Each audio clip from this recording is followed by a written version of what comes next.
et c'est, je le pense, particulièrement important, la dangerosité réelle des armes et de renforcer les exigences requises pour leur acquisition et leur détention. Je me félicite d'ailleurs, monsieur le rapporteur, qu'en matière de dangerosité, nous ayons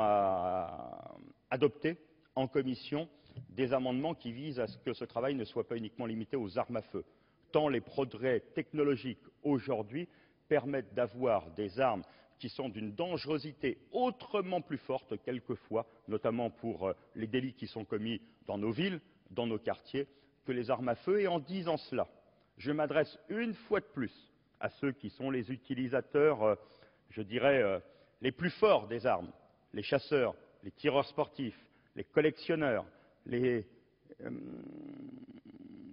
tous ceux, en fin de compte, qui utilisent ces armes à feu, pour leur dire qu'en ayant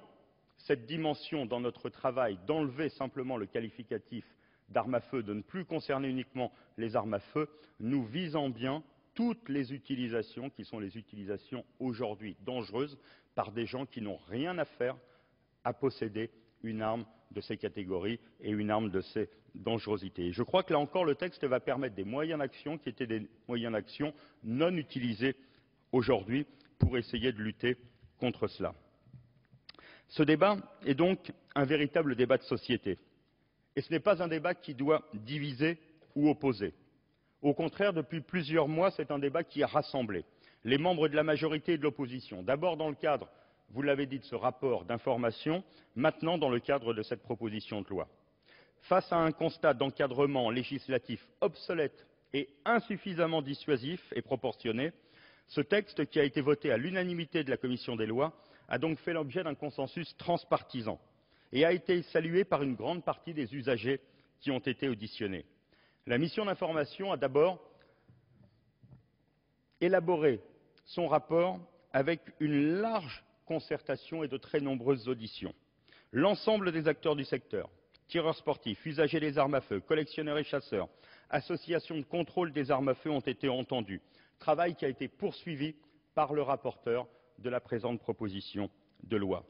Nombre de ces acteurs approuvaient toutes les propositions contenues dans le rapport, dont l'idée de la création d'un fichier national centralisé et informatisé sur le modèle canadien que nous avons été voir, recensant toutes les armes à feu détenues sur le territoire et qui permettrait de simplifier le travail des forces de sécurité. Et je voudrais le dire ici pour renforcer ce que vous avez dit, Monsieur le Ministre, que nous nous estimons au cœur de la mission comptable de l'engagement que vous avez pris, car il nous semblait que cette question de la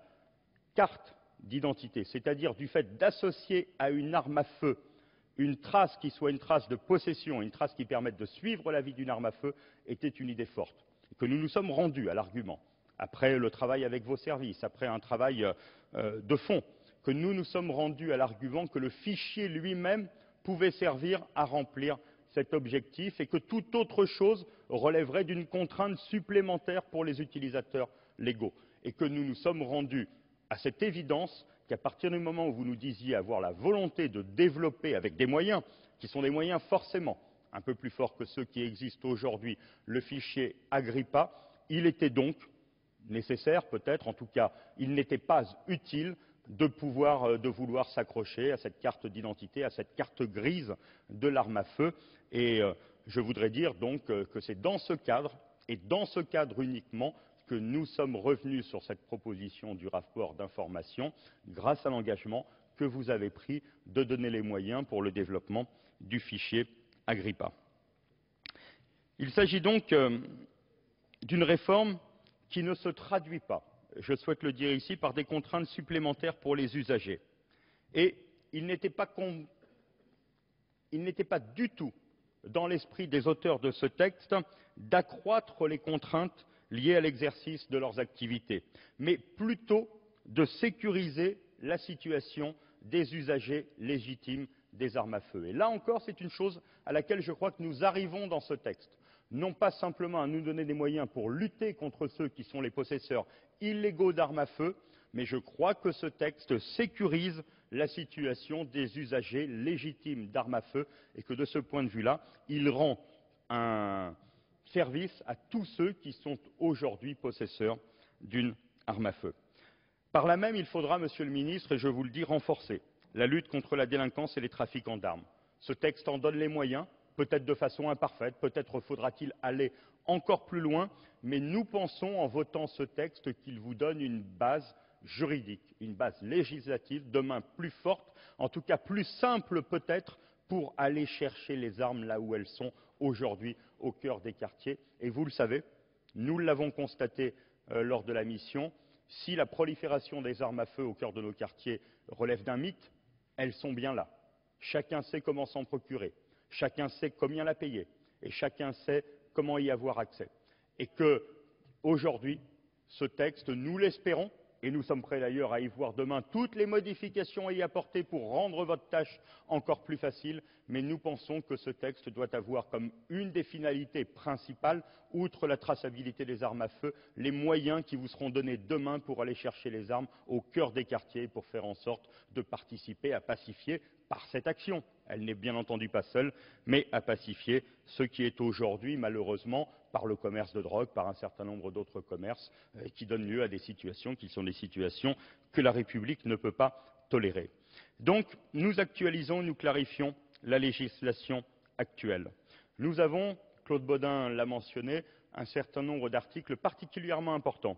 qui visent à protéger ceux qui aujourd'hui ne sont pas en situation de pouvoir posséder une arme à feu. Et c'est comme cela que je souhaite le présenter. Car on peut toujours nous dire qu'il y a un certain nombre d'articles qui, par la peine automatique, cette peine complémentaire, viseraient à enlever un droit. Non. Je pense que chaque fois que l'on regardera tout à l'heure le motif qui fait que l'on demande à ce que quelqu'un ne possède pas une arme à feu, on protège la société en disant cela, et on protège le détenteur de l'arme à feu lui-même en ne lui autorisant pas, sous la condamnation aux quelques motifs que nous avons mis dans la proposition, sous ces motifs de condamnation, je pense que c'est quelque chose de bon pour la société que nous n'autorisions pas de posséder une arme à feu quand quelqu'un a été condamné pour les motifs que nous avons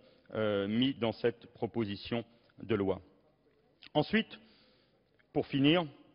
je crois et je voudrais dire ici que nous nous sommes beaucoup posé la question, enfin pas beaucoup posé la question, mais on nous a beaucoup posé la question de savoir si, en France, nous devions être dans ce que l'on appelle un privilège ou un droit. Moi, je le dis très clairement ici, à cette tribune. Cela choque quelquefois dans les associations, mais avoir une arme dans notre pays, ce n'est pas un privilège. Et ce n'est pas un privilège au sens, bien entendu, que l'on donnait à ce mot, au sens de l'ancien régime. Je ne me mets pas sur cette signification, mais je dis qu'à chaque fois qu'il y a autorisation de posséder une arme à feu, il doit y avoir qualification à tenir une arme à feu. Il doit y avoir culture de l'arme à feu. Et qu'une arme à feu, Claude Bodin le dit au début de son rapport, ce n'est pas l'arme en elle-même qui est dangereuse, c'est celui qui s'en sert. Et en même temps, une arme n'a rien d'anodin. Une arme relève d'une culture, une arme relève d'une capacité à s'en servir. Et c'est pour cela que je souhaiterais, à la fin de mon propos, véritablement saluer le travail des fédérations de chasseurs, des fédérations de tireurs sportifs, de la fédération de Baltrap, des collectionneurs, tous ceux qui savent d'ailleurs depuis plusieurs années qu'à cette tribune, plusieurs fois, j'ai pu noter le sérieux de leur travail, la façon dont ils savaient faire les choses, la façon dont ils savaient inculquer une culture de l'arme à feu. Et je voudrais dire que, bien souvent dans le débat public, ces quelques personnes tout à fait responsables sont occultées par quelques fêlés de la gâchette, ceux qui hantent nos forums, ceux qui m'adressent, Monsieur le Ministre, je ne vous les envoie pas, les messages les plus abominables, ceux qui nécessiteraient d'ailleurs des plaintes à répétition, ceux qui vous envoient les menaces. Et je voudrais dire ici qu'en ayant le sentiment qu'en France, la possession d'une arme à feu doit rester un droit, en faisant voter ce texte aujourd'hui, en reconnaissant la légitimité totale de ceux qui représentent les chasseurs, les utilisateurs légaux, en se dotant d'outils qui sont élaborés en concertation avec eux, j'ai en même temps le sentiment à chaque fois